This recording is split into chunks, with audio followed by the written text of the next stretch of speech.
அன்பார்ந்த மக்களுக்கு வணக்கம். நான் உங்கள் கார்த்திக் பிள்ளை and welcome to the K TV. Nirmala Sitharaman அவர்கள் பாஜகவுடைய கரண்ட் ஃபினான்ஸ் மினிஸ்டர். ஸோ அவங்க கிட்ட ஒரு கேள்வி கேட்குறாங்க. இந்த மாதிரி நீங்கள் எலெக்ஷன் நிற்க போயிடலான்னு கேட்டப்போ, இல்லைங்க நான் நிற்கலை. ஃபஸ்ட்டு என்ன சாய்ஸ் கொடுக்கப்பட்டுச்சு அப்படின்னு பார்த்தீங்கன்னா, நீங்கள் ஆந்திராவோ தமிழ்நாடோ நிற்க போயிடலான்னு கேட்டப்போ, இல்லை நான் நிற்க மாட்டேன் அப்படின்றாங்க. ஏன் நிற்க மாட்டேங்க அப்படின்னு கேட்டதுக்கு, இல்லைங்க என்கிட்ட பணம் இல்லை அப்படிங்கிற வார்த்தையை மென்ஷன் பண்ணியிருக்கிறாங்க நிர்மலா சீதாராமன் அவர்கள். சரி, இப்போது இதில் எந்த அளவுக்கு உண்மை இருக்குது, எந்த அளவுக்கு பொய் இருக்குது, நிர்மலா சீதாராமன் அப்படிங்கிறவங்க முதல்ல யார், இது எல்லாத்த பற்றி டீட்டெயிலாக பார்க்க போகிறோம் இந்த பதிவில்.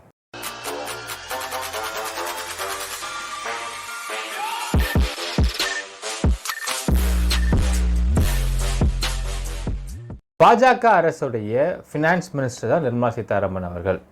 சரி, இப்போ இவங்க ஒரு வார்த்தை சொல்கிறாங்க, நீங்கள் நிற்க போயிடலான்னு கேட்டதுக்கு நான் நிற்க மாட்டேங்க, என்கிட்ட பணம் இல்லை அப்படிங்கிற வார்த்தையை சொல்லியிருக்காங்க. சரி, ஓகே, ரைட். இப்போது ஒரு விஷயம் பார்க்கணும் மக்கள் இந்த இடத்துல. First and foremost thing, Nirmala Sitharaman அப்படின்னு சொல்கிறதுக்கு ரொம்ப பெருசாக இருக்க மாதிரி இருக்குது. நம்ம ஷார்ட்டாக ஒரு வார்த்தை வச்சுக்கலாம். ஆக்சுவலாக அவங்க யார் அப்படின்னு பார்த்தீங்கன்னா, மதுரையை சேர்ந்தவங்க. அவங்க குடும்பம் ஒரு ஐயங்கார் ஃபேமிலி. ஸோ நம்ம ஷார்ட்டாக அவங்கள மாமின்னு கூப்பிடலாம், கோச்சிக்க மாட்டாங்கன்னு நினைக்கிறேன். ரைட். இப்போ இந்த மாமியோடைய உண்மையான ஃபஸ்ட்டு அவங்களுடைய நான் பொலிட்டிக்கல் கரியரை பற்றி பார்ப்போம். அவங்க யார் அப்படிங்கிறத பற்றி பார்ப்போம். ரைட். நிர்மலா சீதாராமன் அவர்கள் ஹேபிடேட் அப்படிங்கிற ஒரு கம்பெனி, ஒரு home decor company. It is based of London Regent Street. Regent Street அப்படிங்கிறது லண்டனுடைய மிக மிக நம்ம ஊரில் பார்த்திங்கன்னா உங்களுக்கு ஒரு காஸ்ட்லியான ஸ்ட்ரீட்டுன்னு சொல்லலாம். ஒரு காஸ்ட்லியான கமர்ஷியல் ஸ்ட்ரீட் தான் regent street in London. So அந்த இடத்துல இருக்கக்கூடிய ஒரு ஹோம் டெக்கர் கம்பெனியில் ஒர்க் பண்ணிட்டு இருந்தவங்க நிர்மலா சீதாராமன் மாமி. அடுத்தது அவங்க என்ன பண்ணுறாங்கன்னா, ஒரு எக்கனாமிஸ்ட் கிட்ட அசிஸ்டண்ட்டாக வேலை பார்த்துருக்காங்க. அக்ரிகல்ச்சரல் என்ஜினியர்ஸ் அசோசியேஷன் அப்படிங்கிற ஒரு அசோசியேஷனில் யூகேல. அடுத்தது யூகேல தான் அவங்க ஃபுல்லாகவே இருந்திருக்கிறாங்க. ஏன்னால் அவங்களுடைய ஹஸ்பண்டுக்கு யூகே போகிறதுக்கான ஒரு இது கிடச்சிச்சு. ஸோ அங்கே யூகேல ஃபுல்லாக அவங்க husband is basically an economist. அது மட்டும் இல்லாமல் அவங்க ஹஸ்பண்ட் ஆந்திரா மாநிலத்தினுடைய சீஃப் மினிஸ்டருடைய சீஃப் எக்கனாமிஸ்ட் அப்படின்றது ஒரு முக்கியமான தகவல். சரி, அடுத்தது அவங்க சீனியர் மேனேஜராக இருந்திருக்கிறாங்க யூகேல, அந்த சேம் கம்பெனிலேயே. அடுத்தது பிபிசி வேர்ல்ட் சர்வீஸ் அப்படிங்கிற ஒரு பிடபிள்யூசி அப்படின்னு சொல்லக்கூடிய ஒரு பப்ளிக் சோஷியல் சர்வீஸ் ஸ்கீம்லேயும் அவங்க சீனியர் மேனேஜராக இருந்திருக்கிறாங்க.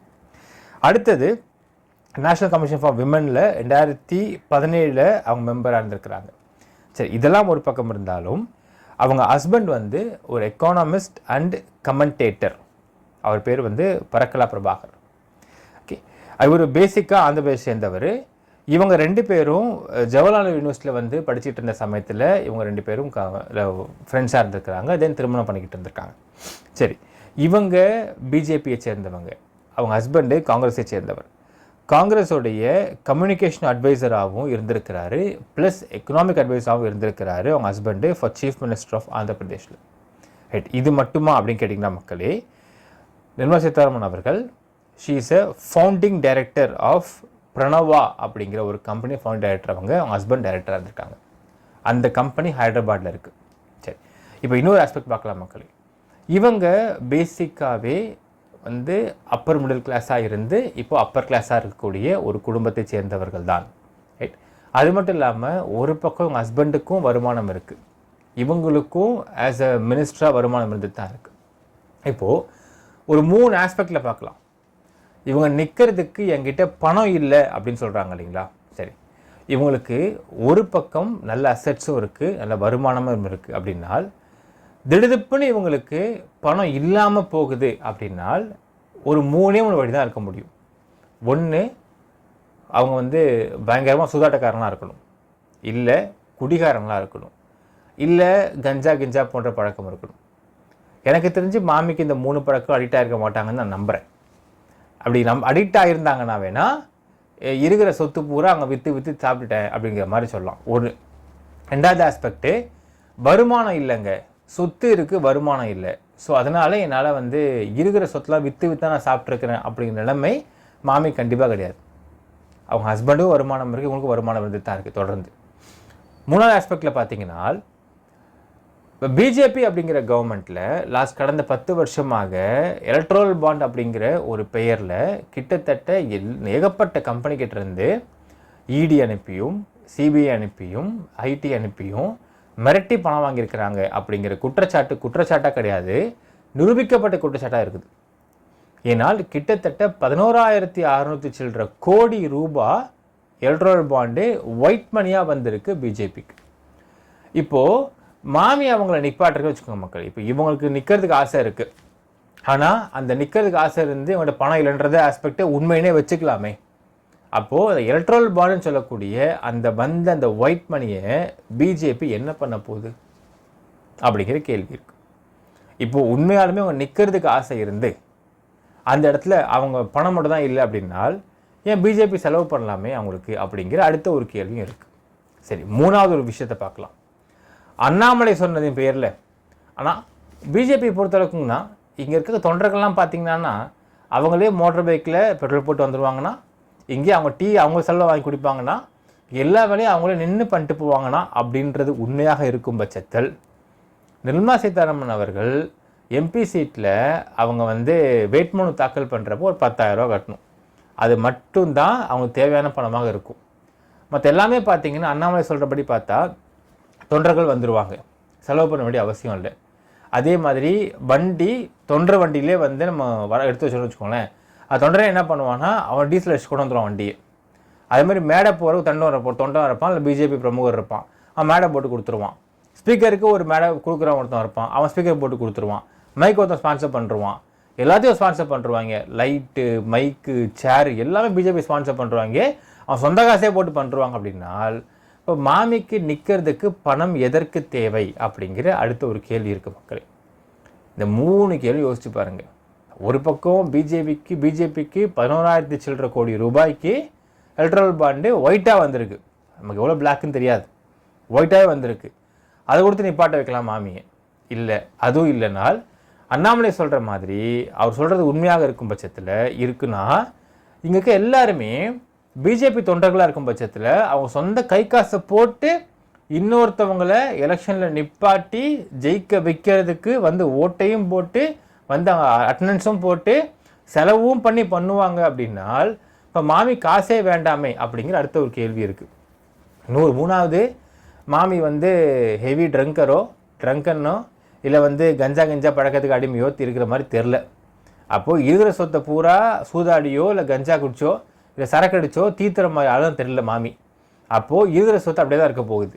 இப்போ இந்த 3 ஆஸ்பெக்டில் பார்க்கும் பொழுது மாமிக்கு எலெக்ஷனில் நிற்பதற்கு பணம் இல்லை அப்படின்னு சொல்கிறதுல அக்செப்ட் பண்ணக்கூடிய வாதமாக தெரியவில்லையே அப்படிங்கிற நம்ம யோசிக்க முடியுது மக்களே. சரி, அடுத்த ஒரு கேள்வி இருக்குது, முக்கியமான கேள்வி. நிர்மலா சீதாராமன் அவர்கள் மினிஸ்டராக இருக்கிறாங்க, ஃபினான்ஸ் மினிஸ்டராக, தமிழ்நாடு ஃபினான்ஸ் மினிஸ்டராக இந்தியா ஃபினான்ஸ் மினிஸ்டராக இருக்கிறாங்க. அப்படின்னால் அவங்க எலெக்டட் மெம்பரா நாமினேட்டட் மெம்பரா அப்படின்னு கேட்டால் இதுவரையில் எந்த எலெக்ஷன்லேயும் நின்று மக்கள்கிட்ட கைகூப்பி எனக்கு ஓட்டு போடுங்க அப்படின்னு கேட்டது மாமியோடைய கேரக்டர்லேயே கிடையாது. மாமி அகராதே அது கிடையாது. அப்போ என்ன அர்த்தம்னால் மாமி எலெக்டட் மெம்பர் கிடையாது.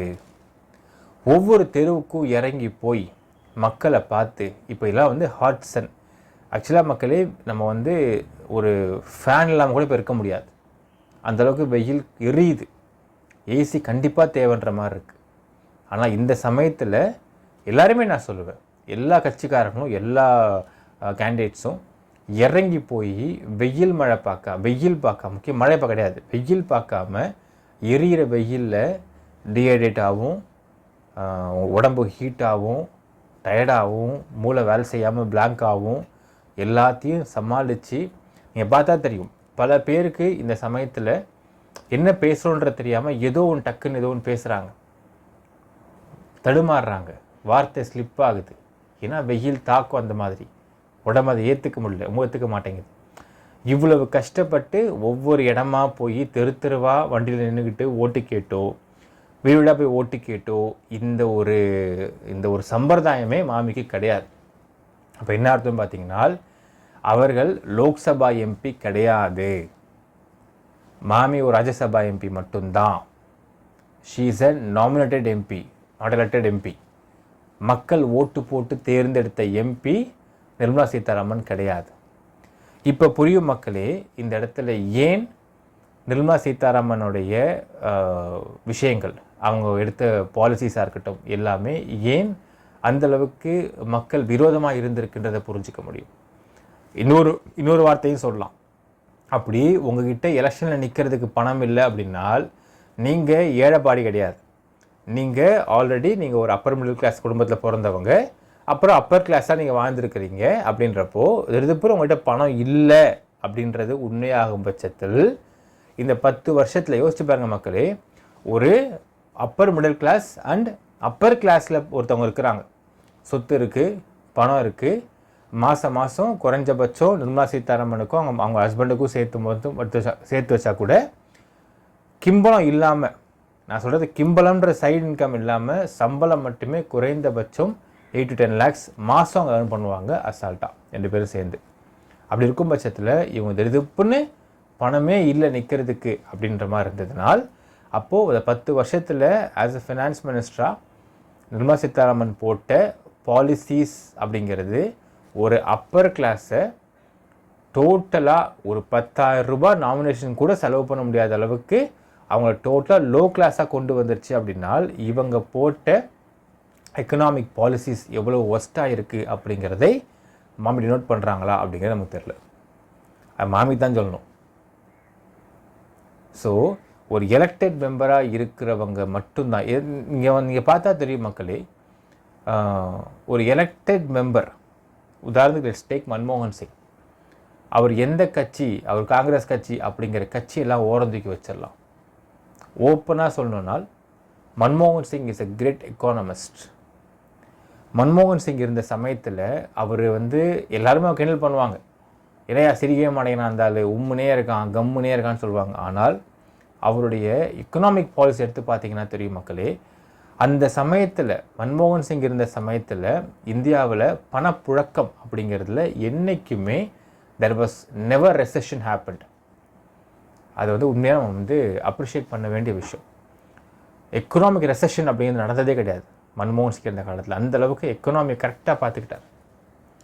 டாலரின் மதிப்பு இந்திய ரூபாயில் உங்களுக்கு அது ஏறவே ஏறாது, அப்படி அதை மெயின்டைன் பண்ணார். இப்போ டாலர்ஸின் மதிப்பு 83 வந்திருக்கு. அது என்ன அர்த்தம்னால் உலக லெவலில் இந்தியாவுடைய எக்கானமி டவுன் ஆகுது. ஸோ இது உண்மை, இது நிதர்சனமான உண்மை. டாலர் மதிப்பு ஏறுது. அப்போது இவங்க சொல்கிற மாதிரி இவங்க பேசுகிறது உண்மையாக இருக்கும் பட்சத்தில் இவங்க போட்ட பாலிசிஸ் ஒஸ்ட்டாக இருந்திருக்கா அப்படிங்கிற ஒரு கேள்வியும் மாமி தான் பதில் சொல்லணும் மக்களே. ஸோ இவங்க என்றைக்குமே இன்னொன்று பார்க்கணும். இப்போ ஜென்ரலாக பார்த்தீங்கன்னா ராஜ்யசபா எம்பிஸை ஏன் நாமினேட் பண்ணி எடுக்கிறாங்க அப்படின்னு பார்த்தீங்கன்னா, ஒரு அசம்பிளியில், ஒரு பார்லிமெண்ட், ஒரு அரசியல், ஒரு அரசமைப்பில் பார்த்தீங்கன்னா ஒரு கட்சி அந்த மக்களால் தேர்ந்தெடுக்கப்பட்ட பிரதிநிதிகளை மட்டும்தான், ஒரு எம்எல்ஏவாக இருக்கட்டும். ஆக்சுவலாக தமிழ்நாட்டிலுமே மேல் சபை இருந்தது. மேல் சபையை எம்ஜிஆர் தான் டோட்டலாக கலைச்சி விட்டார். அது வேண்டான்னு வேணாம். என்ன காரணம் பார்த்தீங்கன்னா, இந்த மேல் சபையில் இருக்கக்கூடிய எம்எல்ஏக்கள் ஆகிறதுக்காக ஏகப்பட்ட பேரங்கள், ஏகப்பட்ட ரெக்கமெண்டேஷன் நிறைய வந்துகிட்டே இருந்துச்சு. ஸோ எம்ஜிஆர் பார்த்தார், எனக்கு எதுக்கு மேல் சபை வேண்டாம், எனக்கு தேவையானவங்கள நான் அட்வைஸராக எடுத்துக்கிறேன், மேல் சபை எம்எல்ஏ வேணான்னு சொல்லிட்டு இவர் தான் அதை கலைத்து விட்டார் தமிழ்நாட்டில். ஸோ இது இந்தியாவை பொறுத்தளவுக்கு பார்த்தீங்கன்னா இந்த மேல் சபை எம்பிகள் அப்படிங்கிறவங்க ஜென்ரலாகவே ஒரு ஆர்ட் அண்ட் கல்ச்சர்ஸில், எக்கனாமிக்ஸில் இன்னும் சில கை தேர்ந்த நிபுணர்கள், ஸோ ப்ரொஃபஷ்னல்ஸை எடுத்து போடுவாங்க, மேல் சபை எம்பியாக போடுவாங்க, முக்கியமாக அட்வொகேட்ஸ் போடுவாங்க. இது ஏன் போடுறாங்கன்னா, ஒரு கவர்மெண்ட் எடுக்கக்கூடிய பாலிசிஸில் ஒரு மக்களால் தேர்ந்தெடுக்கப்பட்ட பிரதிநிதிகள் என்னதான் ஆங்கிலம் பேசணும் இருந்தாலுமே சரி, இல்லை படிச்சிருந்தாலும் சரி, சில இடங்களில் தே நீட் எக்ஸ்பர்ட் ஒப்பீனியன்ஸ். நீங்கள் கோர்ட்லேயே பார்க்கலாம். கோர்ட்லேயே பார்த்து ஜட்ஜஸ்க்கு ஒரு கேசஸில் ஏதாவது ஒரு தேவைப்படுதுனால் அவங்க என்ன பண்ணுவாங்கன்னா, அந்த கன்சர்ன் சப்ஜெக்டோடைய they will ask for expert opinions. So expert ஒப்பீனியன்ஸை கேட்டுட்டு அதில் முடிவெடுப்பாங்க. இது யூஸ்வலாக நடக்கக்கூடிய விஷயங்கள் தான் மக்களே. அந்த மாதிரி எக்ஸ்பர்ட் டீம் தான் மேல் சபை. ராஜ்யசபா. ஸோ ஜென்ரலாக பார்த்தீங்கன்னா இந்த ராஜ்யசபா இருக்கக்கூடிய நபர்களை அவங்களுடைய கேபினெட் எடுத்துக்கிறாங்கனால் அந்த கேபினெட்டில் மினிஸ்டர்ஸாக எடுக்க மாட்டார்கள்.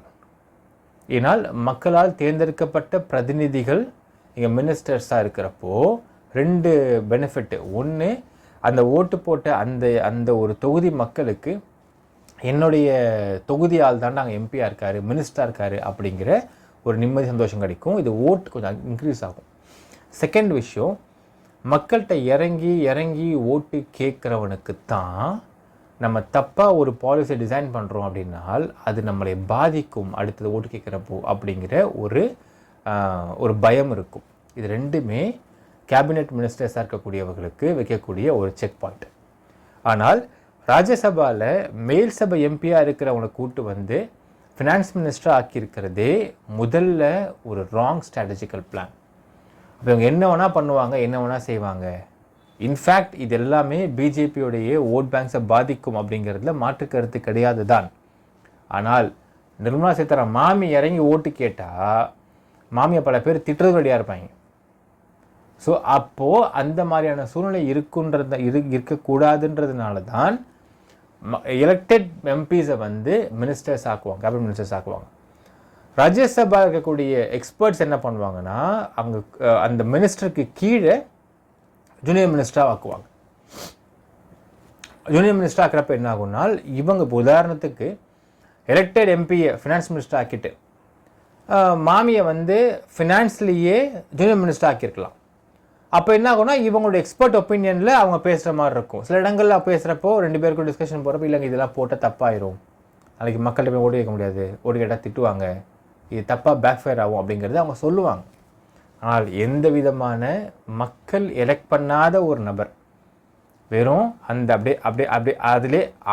அதிலே மாமி இருந்துக்கிட்டு மாமி வந்து கேபினட் மினிஸ்டர் ஆக்கிட்டு இப்போ வந்து நிப்பிலாம் கேட்டதுக்கு பணம் இல்லை அப்படிங்கிறாங்கனால் எவ்வளவு அபத்தமான விஷயம் பார்த்துக்குங்க மக்களே.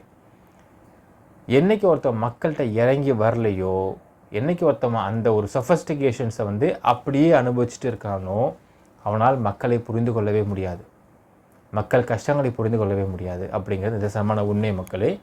இதெல்லாம் மோடி கவர்மெண்ட் எடுத்த வெரி வெரி ராங் டெசிஷன்ஸ் அப்படின்னு சொல்லலாம். நிர்மலா சீதாராமன்லாம் என்ன நினைக்கிறீங்க அப்படிங்கிறது கமெண்ட்டில் மென்ஷன் பண்ணுங்கள்.